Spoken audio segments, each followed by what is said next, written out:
morning. Welcome to Backchat. I'm Hugh Chewerton, your co-host today, Ada Wong. Ada, good morning to you. Good morning, Hugh. We're talking today about Carrie Lam's platform and the role of Beijing in the CE contest. Yesterday, the former Chief Secretary unveiled a preliminary electoral platform, including more spending on education, housing for the middle class, and tax breaks for business.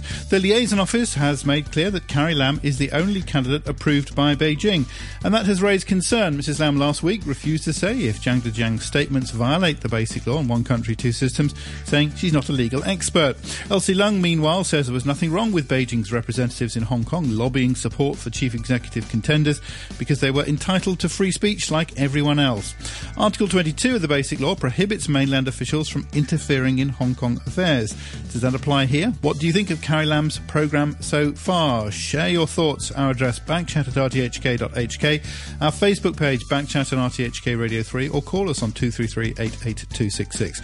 After 9:20, we're talking about the MTR firebomb attack and mental health care. Joining us for our first topic in our central studio is Charles Mark, the legislator who represents the IT functional constituency. Joining us on the line, James Tin, honorary chairman, former legislator with the Liberal Party, and Lawrence Ma, barrister and chairman of the China-Australia Legal Exchange Foundation. And Emily Lau will be joining us after the news as well. Charles Mark, first of all, on the platform, what did you think of what Carrie Lam had to say yesterday? Yeah, what did you make of Carrie Lam's platform yesterday as it was unveiled? Well, first of all, it is only a part of a platform. I noticed that she talked a little bit about education, a little bit about land policies, a little bit about a tax change. But even if you're thinking about education, for example, I hope it is not her complete education platform, because it only all she was saying is that she's going to spend a lot more money.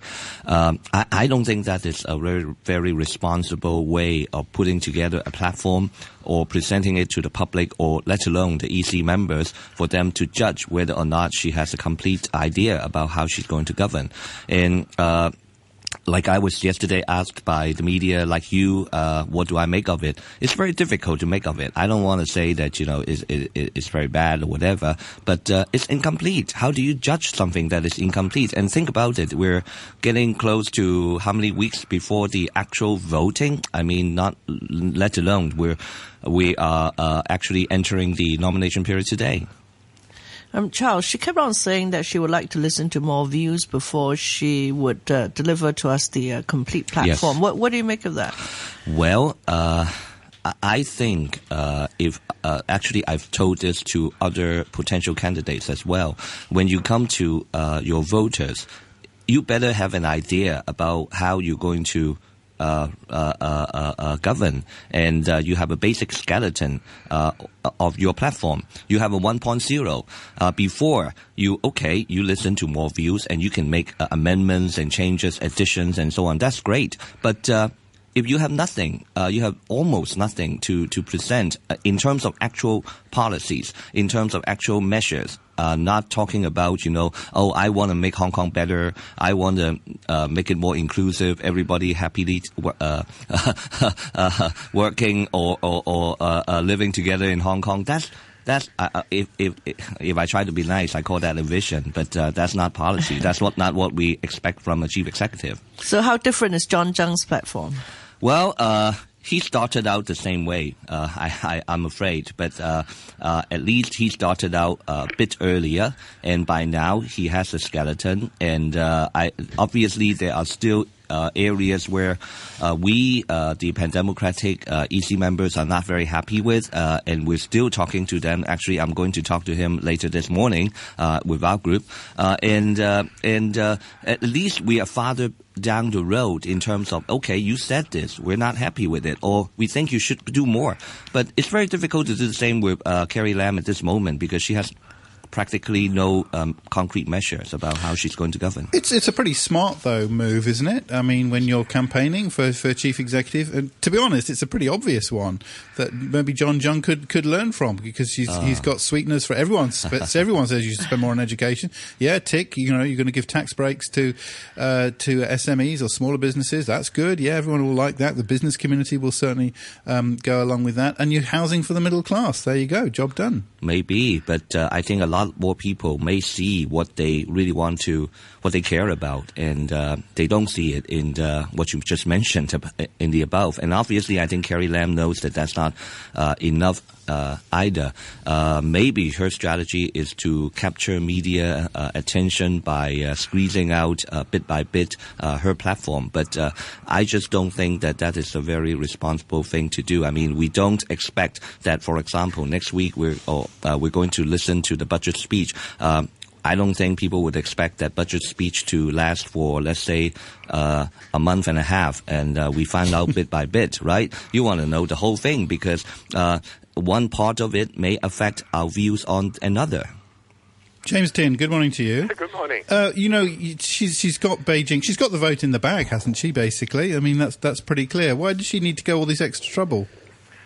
Well, I think it's obvious that a lot of us firstly noticed that she didn't want to contest for the job before December 9th. She always said that she wants to retire.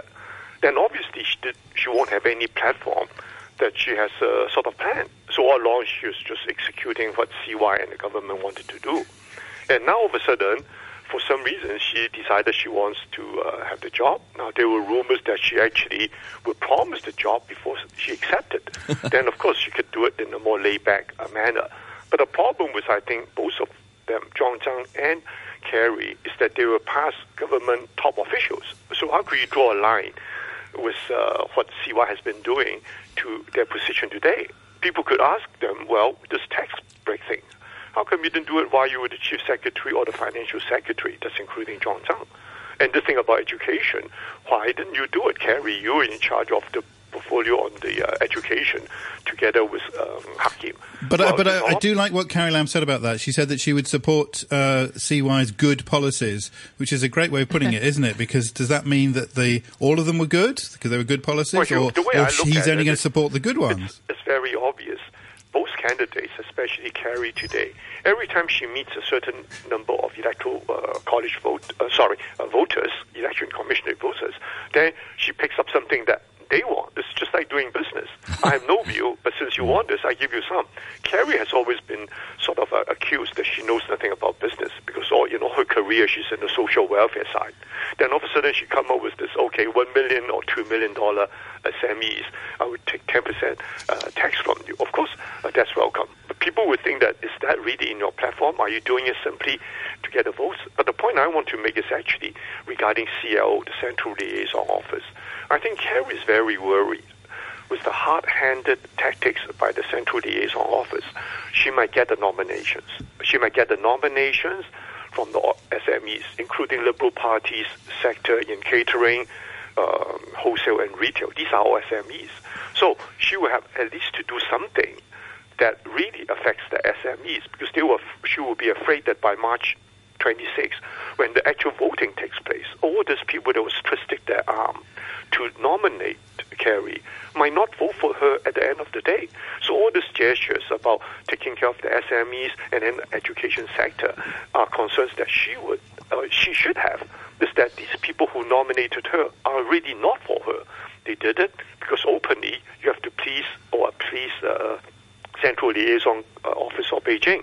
And then at the final day on March 26th, anything can happen because that's a secret ballot. So that's what I'm saying that she's trying to do, is to make sure that on March 26th, all these people who nominated her, you have to give them enough goodies to make sure that they actually voted for her on March 26th.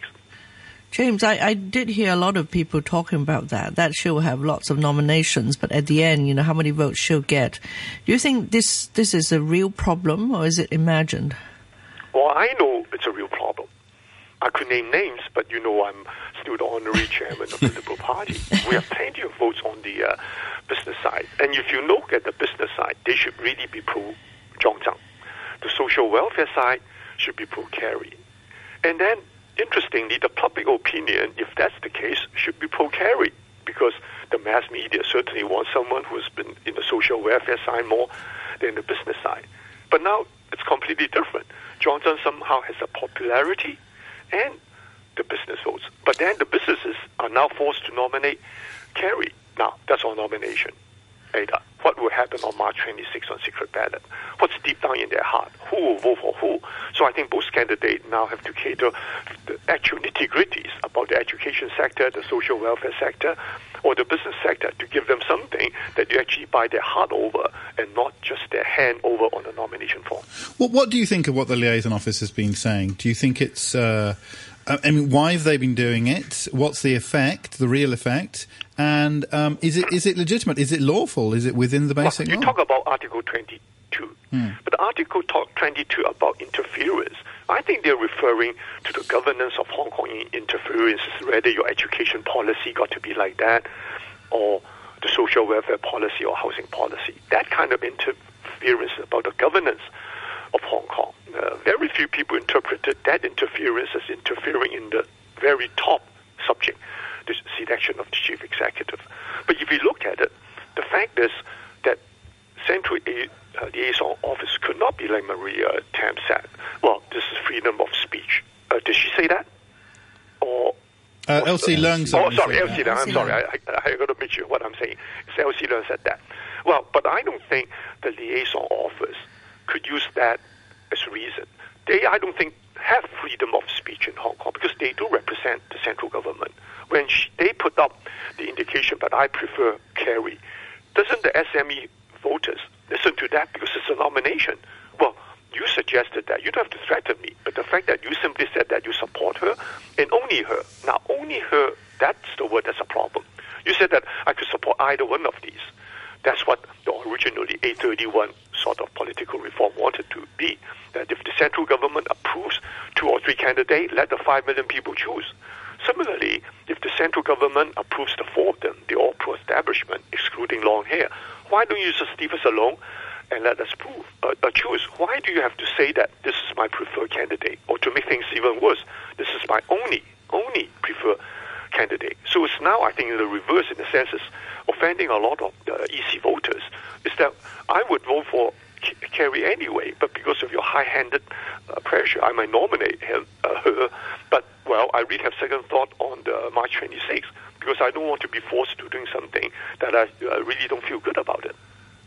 See, Carrie Lam says, well, it could be an asset or it could be a hindrance. I think it's going to be a liability, the way they are helping her. If you look at a public debate on the details, I certainly agree that Kerry so far is more detailed than Zhong Zhang, whom I support. But if, on the other hand, people doesn't really care about the nitty-gritty detail anymore, like the pandemic, Charles Moore. At the end of the day, they'll come up with the high moral ground that as long as CLO went out their way to help you, we're going to do all we can to stop you because we don't want CLO to continue running Hong Kong on behalf of CY, in a sense on behalf of Kerry. And this is something that I have a strong view too. Lawrence Ma, good morning to you. Hi, good morning. And thanks very much indeed for joining us. So Carrie Lam has said that she's not a legal expert when it comes to the basic law, which is a little bit surprising. But anyway, what do you make of Article 22? It's extremely vague, isn't it? It basically says no government, no central government. No departments of the central government can interfere in the affairs which the SAR administers on its own. Yes. What does that mean? Well, I mean, on that point I agree with James because it is true that when this article was first drafted, people were concerned that various ministries in Beijing and various provinces in China, in the mainland China, would come and participate in the affairs of Hong Kong. Like, for example, setting up offices here and for good economic reasons for the provinces. And, for example, the ministries may want to issue directives, administrative directives, to the Hong Kong government. For example, the Public Security Ministry may want to arrest somebody here and they issue directives to the Hong Kong police for that purpose. Now, we don't want that. So that's the purpose, the original purpose of Article 22(1). But what people have not read... Sorry, so what would amount to interference there would be a direct order to a public body or a direct order leading to action in Hong Kong? Yes, that's something to be avoided because under the principle of one country, two systems, we got to put something in place so that these central ministries as well as provinces would not have the power to issue directives to local administration here, the SAR government here. But what we haven't read deep into Article 22 is that the central government has the power to authorize any of these departments to be set up in Hong Kong as long as they got the consent from the SAR government. Now, that is an exception here. So the central government would have authorized, of course, upon the consent of the SAR government, to set up the liaison office here. So if you talk about whether the liaison office is constitutional, it is because it is set up under Article 22.2. So if you have just read under Article 22.1, then you are confined under that prohibition.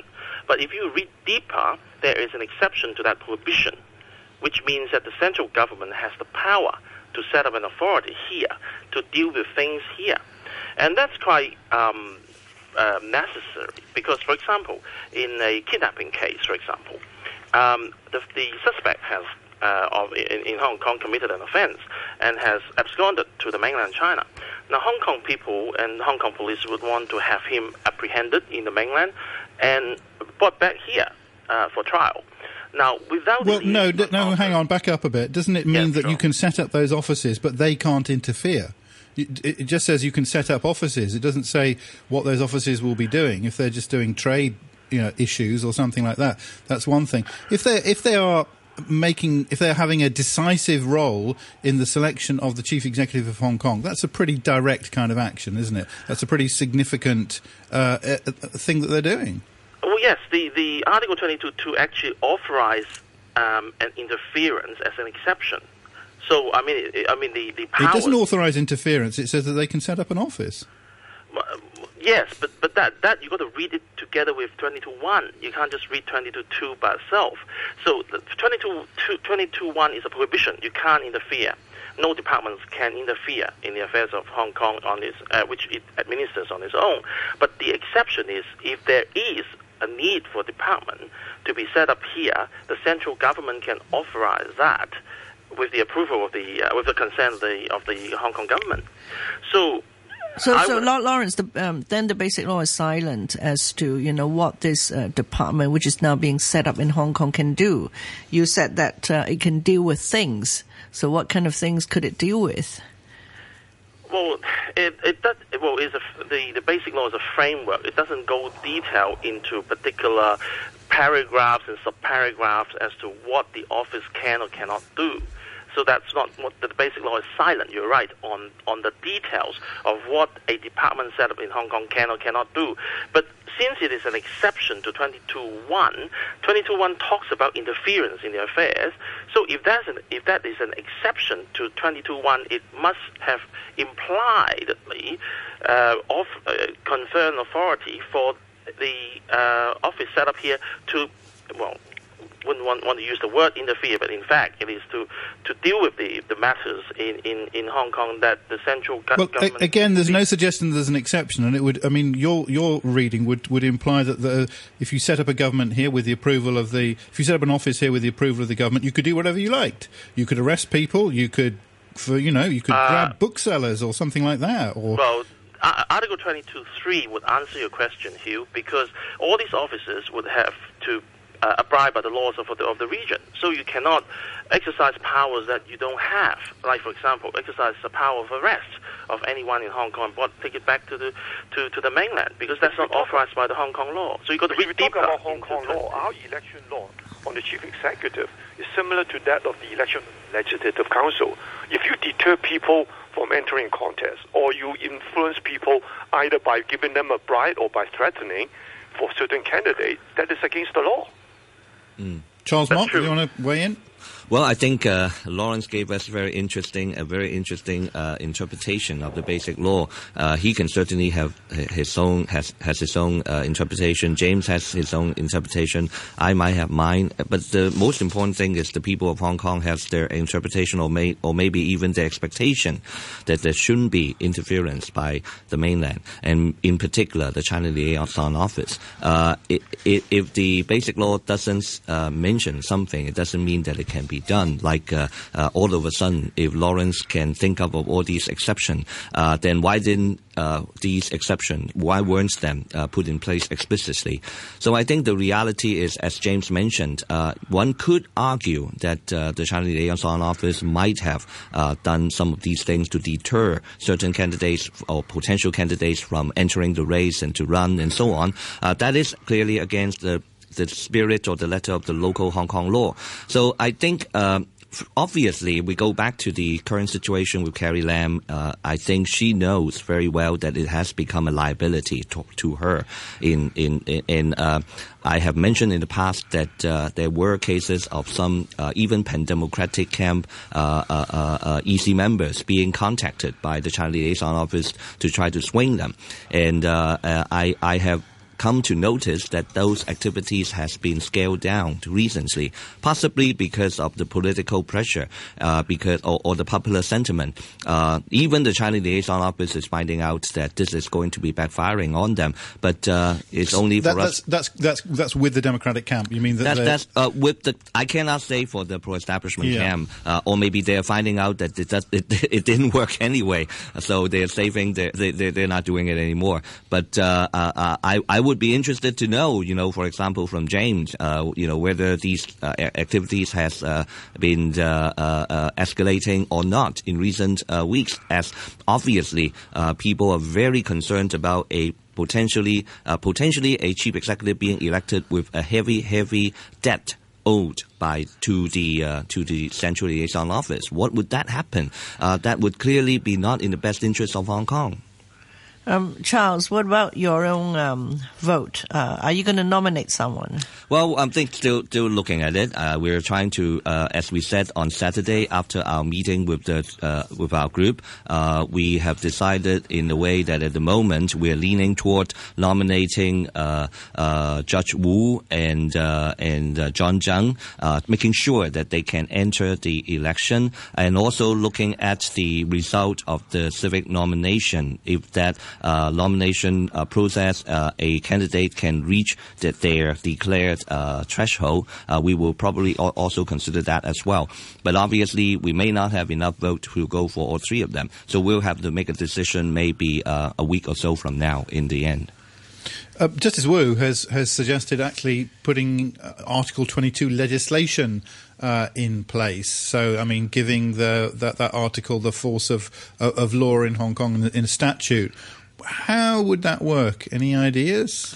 Well, actually, first of all, I'm not a legal person, legal expert, a lawyer, so I cannot talk about how exactly it can be done. But obviously that idea has been met with a lot of enthusiasm in our camp. And I think Justice Wu won over the hearts of many of our EC members with his suggestion, taking back a little bit of control for Hong Kong in this one country, two system framework. Now, we're also discussing internally whether or not, regardless of whether Justice Wu will get elected, whether or not the other future chief executive candidates will take it up on their platform.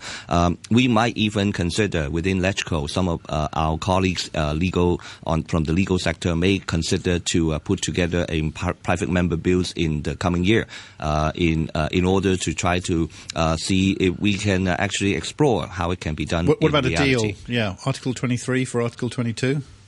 The deal. What do you mean? You mean if you don't give us Article 22 local legislation, we're not going to allow Article 23 local legislation? Yeah, and if we'll do Article 23 if you'll let us do Article 22. Well, I think we look at all these holistically. Article 22, Article 23, how do we deal with them? And also the August 31st framework from the NPC regarding the screening process in the local chief executive election.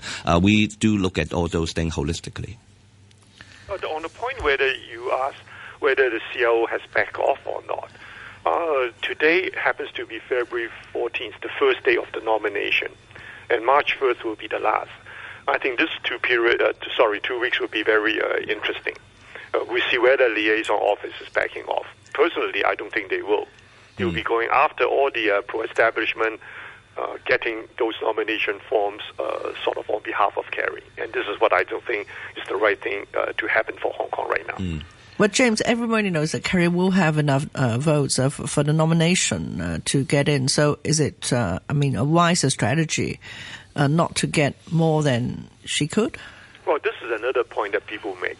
Under the basic law, or rather the undercurrent election system, where we need 150, the point is that with 1,200 voters, in theory, 150, you could get several in.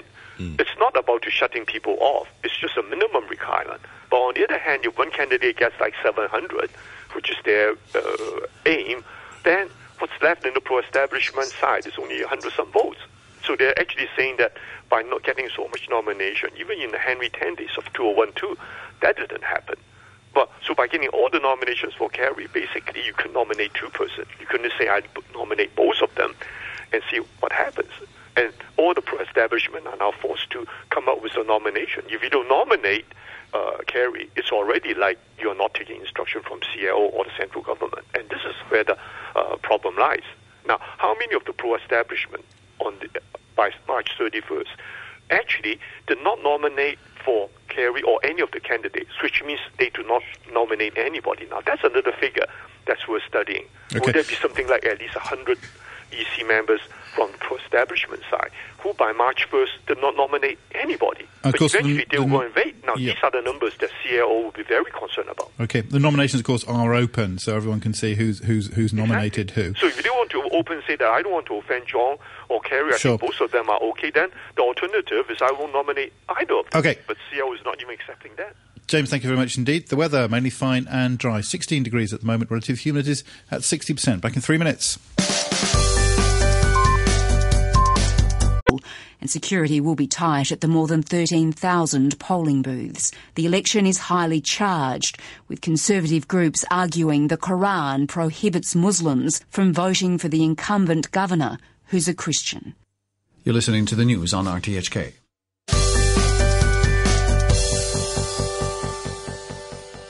Welcome back. This is Backchat on a Tuesday morning. It's Valentine's Day. Your co-host today is Ada Wong. Ada, happy Valentine's Day to you. Happy Valentine's Day to you. We're talking today about Carrie Lam, her platform unveiled yesterday, partially, and also the role of the liaison office in the CE election, and the issue of Article 22 with comments from Elsie Leung saying that the liaison office has a freedom of speech just like everyone else in Hong Kong, and Carrie Lam saying that she's not a legal expert when it comes to the basic law. She said both of these people said these things to Emily Lau, who joins us now, former chairman and legislator with the Democratic Party, now radio TV host as well. Also with us is barrister Lawrence Ma, chairman of the China-Australia Legal Exchange Foundation, and Charles Mark. Charles Mark is the legislator who represents the IT functional constituency.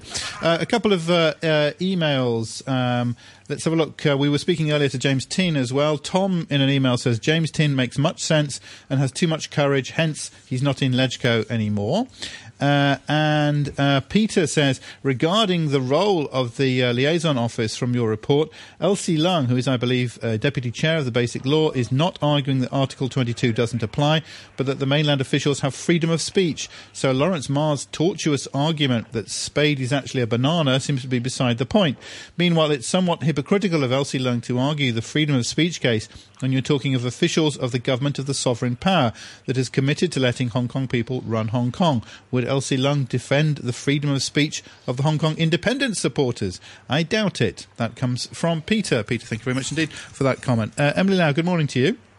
Good morning. Hi, thanks for joining us. What do you make of what Elsie Leung was saying about freedom of speech and how everyone in Hong Kong has freedom of speech? Well, of course, I don't agree with her, but you must also remember she said that the American government and the British government also have the freedom of speech. So let's see what happens if they publicly come out and back certain candidates. I think under one country, two systems, Hong Kong people expect the central government to exercise restraint and not interfere in Hong Kong affairs. And they are responsible for foreign affairs and defense. But what Elsie argued yesterday on my program was that the chief executive election is not entirely a Hong Kong affair. And, of course, Beijing will have to appoint the person so elected. So she said Beijing has a stake in the whole thing, and so it has freedom of expression. But Beijing, of course, as everybody knows, is very powerful.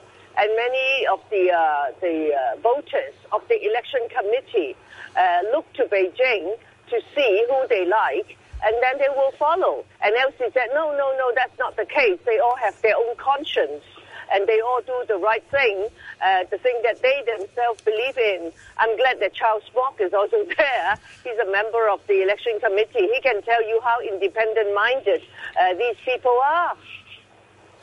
Well, yeah, I mean that's the point, isn't it? That the vote is secret, so people can do what they like, and also, as we've been hearing, even from Charles Mock, it's also a liability to have the support of the liaison office, arguably. So it's not cut and dried. It's not Beijing doesn't just say this is going to happen and then it happens. No, it's not cut and dry, of course, but we are just saying it's a question of principle. Under one country, two systems. We already have this very objectionable election method in which only 1,200 people can choose when we have more than 3 million registered voters. So this itself is very reprehensible. So if you have this is a system designed to do some filtering already. And then why do you want Beijing to come in at such an early stage, sort of to say, this is the person I like. So the rest of you make sure you do what I want. I just think it is very, very unacceptable. And if Beijing does it on other things, then one country, two systems, a high degree of autonomy would be completely finished. Emily, in your online program, you did ask Kerry whether she would like to ask the Beijing officials to stop lobbying for her. Did you ask that question? Yes, I did, and she said, why? Why should I do that? She said, well, I think it's really quite crazy. Because as what's his name, your colleague just said, it's not really helping her in one respect. People are saying, look, you can't do it. You can only win with the support of Beijing. And then if Kerry wants to prove that she can do it, then at least she should come out and say, okay, please, time out. Don't do it. Let me do it myself. But of course, some people then tell me, they say, no, actually, she really can't do it without Beijing support. So she dare not tell them to stop. Well, I think actually it's a good example of what we worried about Carrie Lam is that whether or not if it comes to that moment when she has to stand up to interference from China as the chief executive in particular, if elected, what would happen? Would she still say that, well, why should I need to do that? Or she thinks that there's no problem? Or she feels that she has no means of ways of controlling or even dare not reflect the views of the Hong Kong people that they don't like to see these kind of interference and then she just stands aside on the sideline. That's what we worried about. In fact, her answer is quite perplexing to me. I couldn't quite understand it because obviously the China Liaison Office thinks that, they are exercising their rights and whatever to try to interfere in the process. But at the same time, it's very clear that Hong Kong people don't like it. You look at all these poll results for Kerry herself and her opponents. You can clearly see that Hong Kong people really do not like to see this kind of interference. Now, which means that Kerry, what do you really care about more? Do you care about the view of the Hong Kong people, what they think, or what the China Liaison Office thinks? Charles, would you say that, there has been interference from day one? If you look at Mr. Tong's election, Donald Tsang's election, C.Y. Leung's election, the interference might have been more subtle, but there was interference. Well, sure, they have become more and more not subtle in this existing term of office by C.Y. Leung in all forms of matters, including in our political reform process. And at the same time, I think the China Liaison Office has also become a much bigger interference in Hong Kong, even in other matters. So I think I think you're right that one of the problem is that this kind of behavior has been escalating, and Hong Kong people can't stand it anymore. Emily Lau, do you agree with that? Or do you think that maybe it's better not behind closed doors because it was always there, it was obviously there, you might as well make it more open? Well, actually, I think it's been quite open in the past. It's quite blatant. And it is very sad that many Hong Kong people disagree with Elsie Leung. We think that if the Chinese government interferes at this stage, it is actually in breach of the Basic Law and in breach of one country, two systems. The Basic Law already provides for the central government to appoint whoever is elected. And I always say that this is a substantive power. And so that gives you a big power already. And also we have this tiny, tiny circle of electors. It is a very disgraceful electoral system, but we have to put up with it because we are not here to wage a revolution. So if you have all these hurdles already, so why do you need to interfere even more? As I said, all those people who have declared, apart from long hair, the four are from the establishment. What's wrong with giving Hong Kong people a chance? What's wrong with just giving the four of them a free run? I think their interference is very, very bad, and Hong Kong people find it very, very insulting. Okay, a couple more comments from listeners. First of all, Henry on our Facebook page says, we should not over-interpret the non-interference by mainland officials statement. CE also runs Hong Kong within the country's big picture. In developing the many national plans, Hong Kong's role is very important. There are also sensitive and confidential matters, etc., between Hong Kong and the mainland that demands the CE is someone Beijing also trusts, and not solely by Hong Kong people only. Thus, Beijing has every right and responsibility to declare their preference or their view. Carrie's emphasis on property is right. Her plan for Hong Kong residents' first-time home buyers is good. It seems so far Article 23 and 831 are not in the limelight. Only the pandems are interested in those two. That comes from Henry. And Lawrence Ma, here's a piece from Bowen, which is kind of addressed to you. I guess Bowen says, Dear Backchat, Elsie Leung's reported shooting down of Wu Kwok Hing's proposal to introduce local legislation to halt mainland intervention on the ground that the Hong Kong government cannot bring in laws to restrict the central government is very probably a legally flawed argument. The third paragraph of Article 22 states that all offices set up in the Hong Kong Special Administrative Region by the departments of the central government and the personnel of those offices shall abide by the laws of the region. So while departments of the central government can set up offices in the SAR, as mentioned by Lawrence Ma, the third paragraph of the article clearly and unequivocally recognises the SAR's ability to pass laws which are binding upon those offices set up in Hong Kong, including the Central Liaison Office. In the context of those departments' offices and personnel interfering in the affairs of the SAR, in contravention of the first paragraph of Article 22, there is a need for local legislation simply because where there is no such legislation, there will simply be no legal consequence for such contraventions, and there will also not be any specific legal mechanism to enforce the observance of the article. As to what amounts to interfering in the affairs of the SAR, one need only find out what the meaning of interfering is. Until the MPCSC has issued an interpretation to overrule the accepted meaning and usage of those English words, you can consult the Oxford English Dictionary, where interfere is followed by in. The dictionary gives only one possible meaning, which is to, quote, intervene so as to effect an action. So while lobbying for support on behalf of a candidate in an election may not amount to intervention, other forms of more direct and intrusive coercion or intimidation may.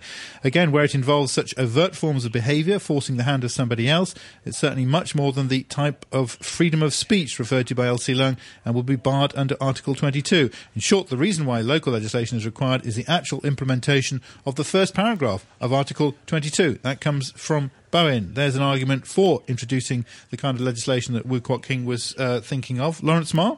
Yes. There is no exception in the election corrupt and illegal conduct ordinance, which regulates corrupt and illegal conduct of an election, to the liaison office. I mean, officials of the liaison office is subject to that law. Now, coming back to the question as to whether I don't think electioneering by verbal support or lobbying for support is illegal in Hong Kong. I've read under the ordinance is not illegal, so you can't say that the conduct of lobbying for support by the liaison office is illegal in Hong Kong. Everybody liaises for support. Now, I mean, of course, if you that's the legal side of it. If you talk about political side of it, of course, some people might like it, some people don't like it. That's politics. But in law, they are legal. And coming back to Emily's point, that she said that the conduct is definitely in breach of the basic law, which I disagree. She hasn't come to the program earlier, which is to be discounted for that, because she hasn't listened to what I said about 22.2, which there is an exception to 22.1, which prohibits the interference in the affairs. So the liaison office is directly authorized by the Central People's Government to be set up in Hong Kong to deal with matters in Hong Kong. So if you talk about constitutionality of the liaison office, they are constitutional. There's no breach of the basic law. That you might say that in politics there's this one country, two system principle, which has been primarily preserved by 21. Okay, the point would be that the Bowen's point would be that those offices are subject to the laws of Hong Kong. They have to abide by the laws of the region. We can pass laws in Hong Kong which restrict the actions of those offices, of the liaison office. Yes. That's correct. That's correct. But there's no. Well, there's the existing law that regulates election conduct is the Chapter 554 Election Corrupt and Illegal Conduct Ordinance, which I don't think they have an exception to the liaison office. They apply to the officers here. So if they, for example, bribe somebody to vote for Carrie Lam, that's entirely illegal. That's totally illegal. But they didn't do it. They haven't done it. And putting up a verbal support as part of electioneering process is not illegal. Well, there has been a lot of arms twisting, right? Well, I mean, you got to look at the conduct itself and to test whether it is legal or not. There's no color or favor in it. You don't put politics in law. I mean, under the law, if it is legal, it is legal. If it is not, it is not. So if the liaison office, as has been widely reported, was coordinating, for example, the pro-establishment camp in a LegCo election, would that be illegal? Well, I can't see why is it illegal under the ordinance itself. I mean, they haven't bribed anyone. They haven't falsely declared any expenses or putting up false and misleading statement about a candidate. So you've got to fall within any of these criminal charges provisions to make that conduct illegal. But would it be better for everybody that there's local legislation restricting what these offices can do? Well, a general law on electioneering maybe is a political question. I can't answer that. I mean, if people prefer, well, it would be a law it would be a law giving weight to Article 22. It would be a law addressing the role of these mainland agencies in Hong Kong. Yes, that's a good question. If you according to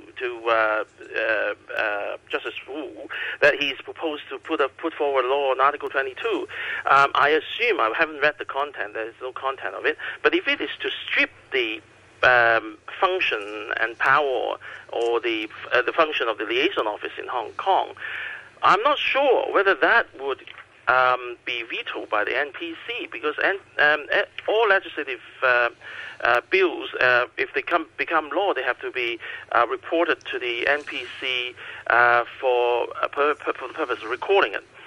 They can veto and have it sent back under Article 17.4 of the Basic Law if that law in Hong Kong doesn't comply with the Basic Law. So, but it would comply with the Basic Law. It would be just a crystallization of Article 22. Well, I mean, if the liaison office actually derives its validity from the exception of Article 22, then you cannot say the liaison office is unconstitutional.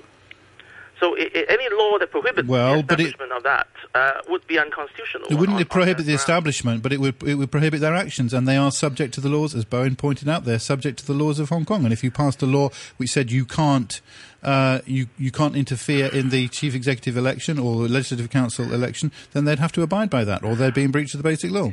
True. I mean, it really depends on what the content of that proposed Article 22 law is, and to what extent it has stripped off the power or the function of the liaison office. We can't speculate on that at the moment. So you would not be for local legislation of Article 22 then? Well, that's a political question. I'm not elected to preside on the council chambers, but if Hong Kong people see there's too much interference, they can always have that law enacted. But of course, I would have thought that the liaison office has in some people's view to have increased their manpowers or have increased exercise or interference, would probably because we don't have an Article 23, for example. Okay, Emily Lau, one last question for you, just going back to what we were talking about at the beginning, which is Carrie Lam's platform as unveiled yesterday. Didn't it was very good sense, wasn't it, to stick to giveaways and stick to good things, spending more on this, that, and the other, and not tackling head-on Article 23 or 831. As Henry was pointing out, perhaps those are primarily of concern to certain pandems or whatever. Maybe Carrie was doing the right thing. Maybe John Jung was doing the wrong thing in his approach. Well, I think you should issue a comprehensive platform. I have stood for election many times, although not as chief executive. But every time I would produce a full platform. So it is quite strange for someone to do it by bits and pieces. And even on the election platform, I think one of the main things that people are concerned about is the TSA, whether it should be abolished. And the other is about the chief executive being the chancellor or the president of the universities. And these are very, very hot issues. And I don't know why that in her election manifesto she decided to sidestep them. So I just don't think it is very good, especially now you're asking for nominations. And as she said, she will produce the whole platform after the nomination period closes. So does that mean that, now you've got enough votes to be nominated, so you don't need to be really fully accountable for what you stand for? I just don't think that is the right approach. Okay, well, Emily Lau, thank you very much for joining us. Thanks to Lawrence Ma, barrister, to Charles Mock, who legislator represents IT functional constituency, and in the first part of the programme also James Tin from the Liberal Party. Thank you very much indeed. One more comment. This is from Tom, who says, roses are red, violets are blue, and if Lawrence is speaking for justice, all pigs are flying tomorrow. That comes from Tom. Thank you very much indeed. Finally today, we wanted to turn to the firebomb attack on the MTR, Tsim Sha Tsui station, which happened on Friday, and the issue of mental health care. Dr. Wong Yi Him, the specialist in psychiatry, joins us on the line now for comment. Dr. Wong, good morning to you. Good morning. A lot of people have taken away from this event that there are gaps in psychiatric healthcare, mental health care in Hong Kong, and this has highlighted the lack of care. How do you feel? What do you think are the lessons from what happened on Friday? The lesson to be learned is that we need to avoid cases of violent patients undetected by the public psychiatric service. It's not that there is actually big gaps in the service, but the fact is there has been many instances of such under-detection of violent cases. So there are a couple of things that we need to address. Firstly, we need to look into the heavy workload of the frontline doctors in the public hospitals, and secondly, the experience of the frontline doctors. These are the two main points we need to look at. Right. Why are there so few psychiatrists in the medical profession as compared to the other specialties? It's not that there are very few. They're increasing in numbers in the last 10 years. But the fact is, there are lots of specialists who have attained the training leaving the hospital authority, and that's a problem. So they have gone into private practice? Yeah, due to poor morale, perhaps, due to the dislike of working in the public hospital setting. There's an issue that's been ongoing not only in psychiatry, but within the hospital authority in general. But I read some numbers. It's quite bad in psychiatry. You need to wait from 1 year to 3 years to see a specialist. Yeah, is that correct? Yeah, that's what I was for referring a new case. to as that's the fact. The waiting time for new cases is measured in terms of years, isn't it? This is awful. The problem here is the frontline doctors are working very hard. See, imagine in every outpatient session, they have to see up to 30 patients per session. So imagine that. So they may be having only 5 to 10 minutes per patient. And with a workload of this magnitude, they cannot spend adequate time with the patients. And if they cannot compensate the lack of time spent with the patient with their experience, then there would be a higher risk of missing diagnosis and relapse cases. And also they will not have time to trace patients defaulting treatment. You see, I think this is the main issue that needs to be addressed. And you'd think psychiatry, more than any other specialism, would require time, wouldn't it? Yeah, well, because we need to talk to patients, and also, you see, in these cases of undetected violent psychiatric patients, they usually don't want to admit they have illnesses, so they may not tell the truth to the doctors. So the doctors need to spend even more time trying to elicit the symptoms and also to establish a rapport with the patient. You see, so time is a very crucial element. And if there is not sufficient time, then maybe the doctor needs to have experience. I mean, experience does help a lot in such cases. But the problem here is many of the frontline doctors are now juniors. You see, many of the experienced doctors have left the system, and then they obviously... Yeah. What could be some of the solutions then for the next couple of years? There will be more junior doctors, but they're not as experienced, and they have to see 30-odd cases per day, and they don't have enough time. So how do we improve that? Yeah, well, number one, we need to reduce the workload in the public hospitals, especially the outpatient clinics. And the way to do that is to let maybe 30 or 40% of the patients being seen by the doctors, by the community-based general practitioners. You see, up to 30 to 40% of the patients in the public hospitals are actually cases like depression or insomnia, which can be easily dealt with by the GPs in the community.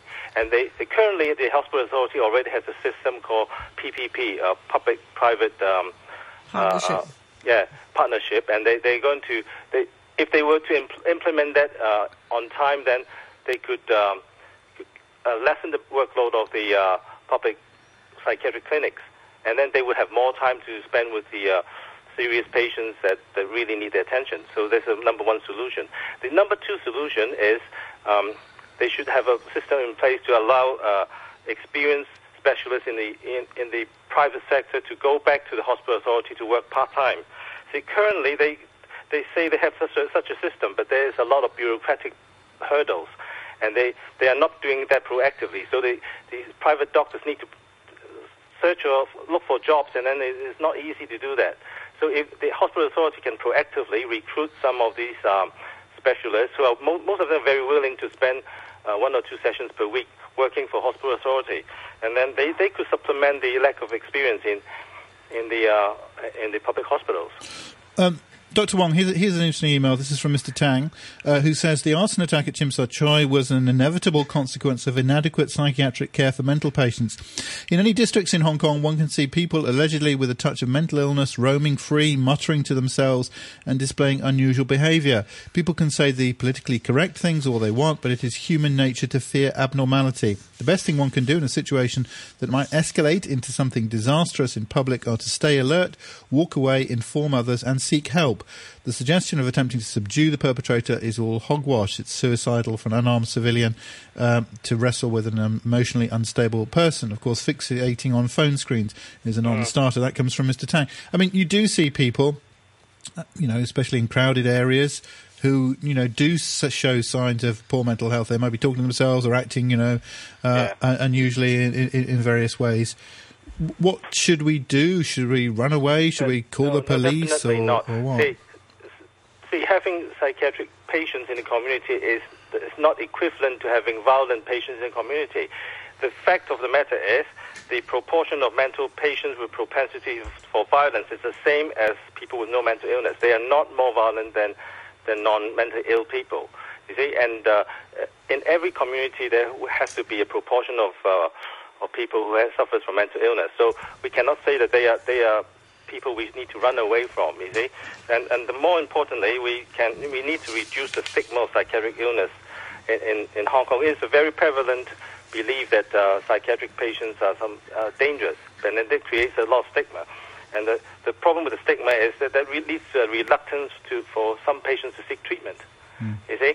And I think this stigma is this discrimination is particularly apparent in Hong Kong. I don't know why, but the Hong Kong people seem to reject people with mental illness, and it has a lot to do with misconception. I mean, most of the psychiatric patients are actually full of anxiety, and they're suffering, and they are not dangerous.